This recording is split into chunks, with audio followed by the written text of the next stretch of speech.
pues un placer estar otra vez aquí en el Corredor Astronómico de Jaén y, como no, agradecer la presencia de Mercedes Barranco y nuestra invitada especial, Yasmina Martos, que viene pues desde Los Villares hacia la NASA, ¿no? Buenas, Yasmina. Hola, buenas, muchas gracias por invitarme a estar aquí y formar parte de este día. Un placer estar con una paisana de comarca que esté en la NASA trabajando y haciendo una labor tan estupenda de divulgación científica y de investigación científica. Gracias. Pues bueno, Yasmina, cuéntanos un poco cómo primero llegó ese amor hacia la astronomía desde Jaén. Pues eso desde que era muy, muy pequeña. Y yo creo que a través de mi padre, desde que era pequeña, ¿no? Y salíamos por la noche y me decía, mira, eso es una estrella, o mira, eso que se mueve es un satélite, o mira esto. Y me empezó a generar mucha curiosidad, tanto que desde que soy pequeña siempre he tenido curiosidad por saber dónde vivo. Y donde vivo no es Los Villares, Los Villares es un continente que es Europa, que está en el planeta Tierra, que está en el sistema solar, que está en nuestra galaxia y que está en el universo. Pues eso es donde vivo, ¿no? Entonces, entender todo eso es lo que siempre me generó mucha curiosidad desde pequeña. Y bueno, pues desde pequeña quería estudiar eso y entender pues si quería estudiar astrofísica, si quería estudiar astronomía. Entonces, pues cuando vivía en Jaén, mis padres me llevaban a lo mejor a algunos profesores de la universidad, ¿no? Pues para entender exactamente cómo podía yo acceder a esos estudios, a través de qué carrera, porque no hay una carrera que se llame astronomía, ¿verdad? Ni astrofísica. Y entonces pues nos dimos cuenta que lo que yo quería hacer era, a través de física, quería estudiar astrofísica. Y entonces pues una vez acabé el instituto me fui a Madrid, a la Universidad Complutense, porque en ese momento es una de las pocas universidades que ofrecía la especialidad de astrofísica. Y bueno, era una licenciatura de 5 años, donde los últimos 2 años eran de especialidad. Pero cuando yo estaba haciendo la carrera me di cuenta que lo que realmente me fascinaba era la física de la Tierra. Y entonces acabé haciendo física de la Tierra. Finalmente, con una gran cantidad de asignaturas de astrofísica. Y después de eso, pues, gracias a que hice física de la Tierra, he estado involucrada en muchas expediciones científicas, muchas de ellas en la Antártida o en otras partes del mundo, ¿no? Como la Bahía de Bengala o en el norte atlántico, también en tierra. Y bueno, de ahí hice también un máster en la Universidad de la Complutense de Geofísica y Meteorología, y luego hice mi doctorado en la Universidad de Granada, Ciencias de la Tierra, estudiando la separación de la Antártida del resto de continentes y cómo eso afectó al clima en la Tierra y cómo afectó a que se congelara la Antártida en el pasado, pues hace unos 30 millones de años. Y bueno, vosotros decís, bueno, ¿y qué haces si estás estudiando ciencias de la Tierra? ¿Cómo puedes estar en NASA haciendo ahora otros planetas, ¿no? Bueno, pues yo me he dedicado siempre, porque me ha fascinado el mundo del campo magnético. Entonces, a mí me das datos de campo magnético de lo que sea y ya lo usaré yo pues para entender algo que quiera entender. Y ya está. No, por ejemplo, en la Antártida lo he estado usando pues para entender cuál es el calor que sale desde la profundidad o desde el interior de la Tierra y llega a la base del hielo y cómo afecta eso al derretimiento del hielo por debajo, que además afecta a cómo fluye. Entonces todo eso tiene impacto sobre cómo evoluciona el nivel del mar. O para entender cómo se mueven los continentes en el pasado, o por ejemplo en Júpiter, cómo interacciona con las lunas. Entonces, son temas muy diferentes, pero bueno, por esa razón de dedicarme al magnetismo, a dedicarme a la instrumentación que mide el magnetismo, esa es la razón por la que yo llegué a NASA, a un grupo que es el mejor del mundo, en el que construimos magnetómetros que se envían al espacio. Desde que comenzó el grupo a generar este tipo de instrumentación en los años 70 o así, o a finales de los 60 o así, se han mandado más de 80 magnetómetros al espacio, de los que se han hecho en el grupo en el que yo trabajo. Y está especializado en temas de campo magnético en general en el sistema solar. Entonces ese es el enlace que hay entre cómo llego yo desde física de la Tierra a NASA a estudiar otros planetas, pues a través del campo magnético. Bueno, y de la Tierra, estudiando el campo magnético de la Tierra, te vas al mayor planeta del sistema solar con el mayor campo magnético, que ahí lo que tienes detrás tuya. Cuéntanos, ¿qué es la misión Juno? Sí, eso también es curioso, porque claro, yo llevaba años trabajando en el planeta Tierra, que sabemos que es rocoso, y me voy ya a un planeta, como tú dices, el que tiene el campo magnético, es un monstruo, ¿no? De campo magnético, y es gaseoso. No tiene nada de corteza, no tiene roca. Y bueno, pues la razón por la que a mí me contrató NASA fue para trabajar en el magnetómetro de la misión Juno, que es la misión que está orbitando Júpiter desde el año 2016. Yo empecé a trabajar en NASA en septiembre del 2017, llevo unos 7 años y medio trabajando en NASA en la misión. Empecé, como digo, en la misión Juno, y cuando uno envía instrumentos a un sitio del universo en el que nunca ha estado, no sabes qué es lo que vas a medir. No tienes ni idea de qué está ocurriendo en la señal. Entonces, al principio me dediqué a mirar la señal, porque yo me dedico a ver la calidad de los datos, a ver los errores, hay algún ruido, porque eso hay que saber qué es lo que ocurre con ellos. Entonces, los datos estaban presentando algo que no era lo que debería de presentar. Y después de unos meses, pues descubrí que la nave no estaba rotando en el eje de rotación que debería rotar. Entonces, identificamos eso y de esa manera pues se van corrigiendo datos. Hay otra serie de efectos que, por ejemplo, se llaman las eddy currents, que son corrientes eléctricas que generan a su vez campos magnéticos, y eso porque está una nave rotando en un campo magnético tan grande que tiene unas corrientes también muy grandes, ¿no? Entonces todo eso genera impacto en los datos. Entonces tenemos que identificarlos, como digo, en un sitio en el que nunca hemos medido. Entonces eso es realmente un reto, ¿no? Porque dices que estoy midiendo, ¿esto es real o qué es esto?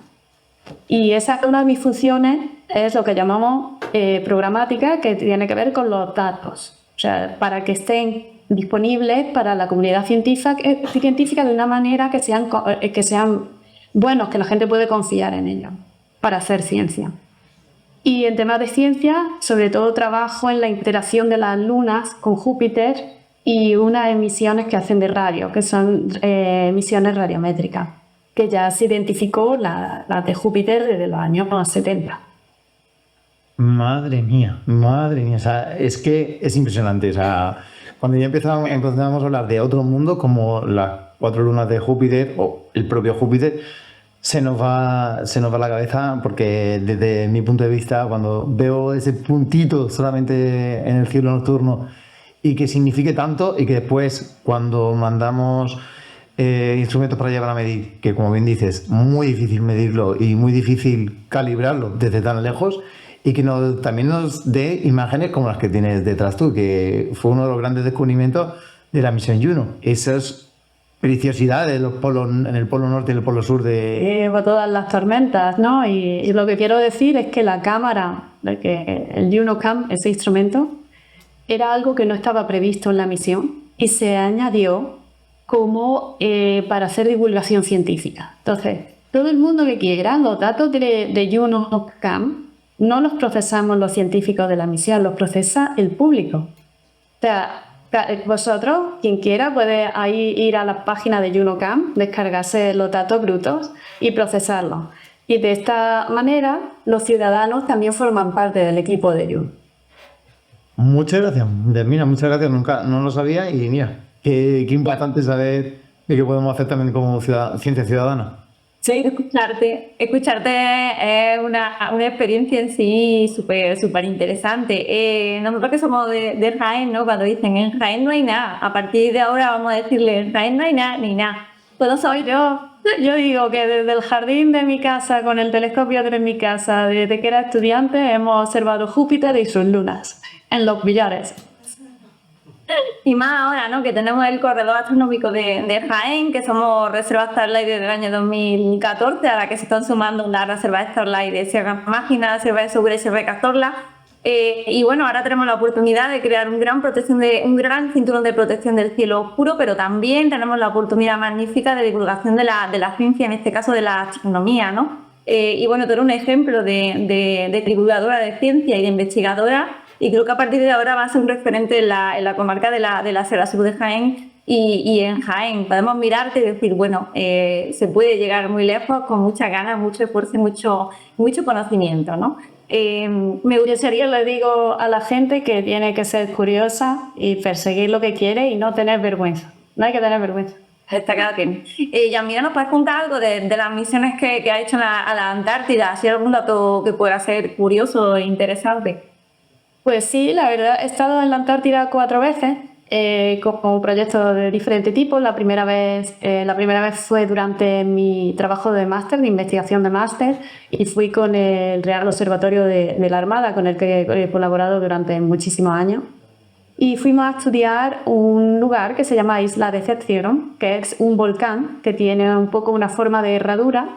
Y entonces un barco de investigación puede entrar a través de un paso estrecho dentro del cráter y podemos medir. Entonces, a través de medidas de campo magnético y comparaciones durante diferentes años, pues pudimos detectar crisis volcánicas de este volcán que es activo. Para que sepáis, esta zona de Isla Decepción alberga una de las bases españolas antárticas. O sea, un ejemplo. Otro ejemplo, en el 2019 fuimos con un barco americano a perforar y estudiar los sedimentos marinos en cierta parte de la Antártida, pues para entender cómo es esa dinámica del casquete polar a lo largo de los millones de años. Entonces, de esta manera, si lo podemos entender con alta resolución, quizá podemos predecir el futuro en cuanto a cambio en el nivel del mar y de este tema.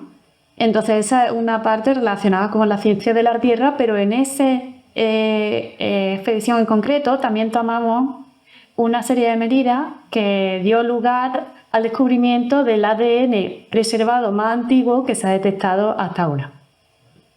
¡Wow! Impresionante. Interesante. Impresionante.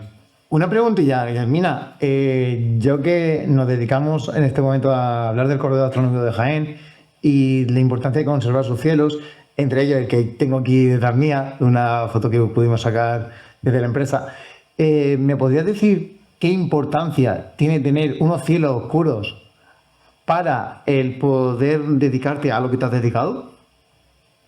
Pues yo puedo decir, mi experiencia de observar en los billares, he visto, por ejemplo, a lo largo de los años un cambio, por ejemplo, en las farolas, ¿no?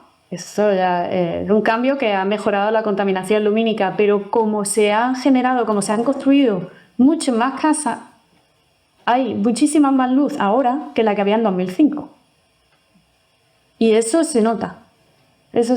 También, a lo mejor en 2010 o así podíamos llegar a algunas farolas y taparlas con un cartón y demás para poder observar mejor mientras estábamos observando, pero ahora eso no es posible. Entonces eso ha cambiado, no para mejor desde 2005 en mi zona.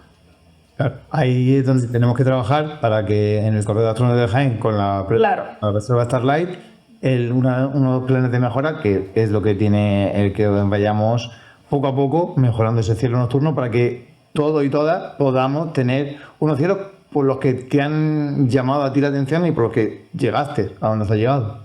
Sí, pero también tengo que admitir el cambio, eso es lo que he dicho, de las farolas que son más de este tipo, ¿no? Que tapan la luz, o sea, iluminan hacia abajo, ¿no? Y ese no era el caso antes. Entonces hay un gran cambio.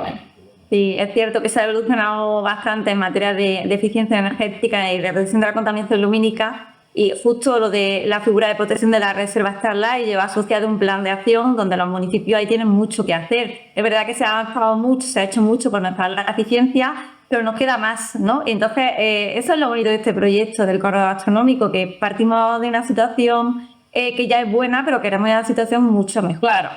Porque al final lo importante que tengamos cielos oscuros es que nos permite mejorar el conocimiento y atraer nuevas personas hacia el conocimiento, ¿no?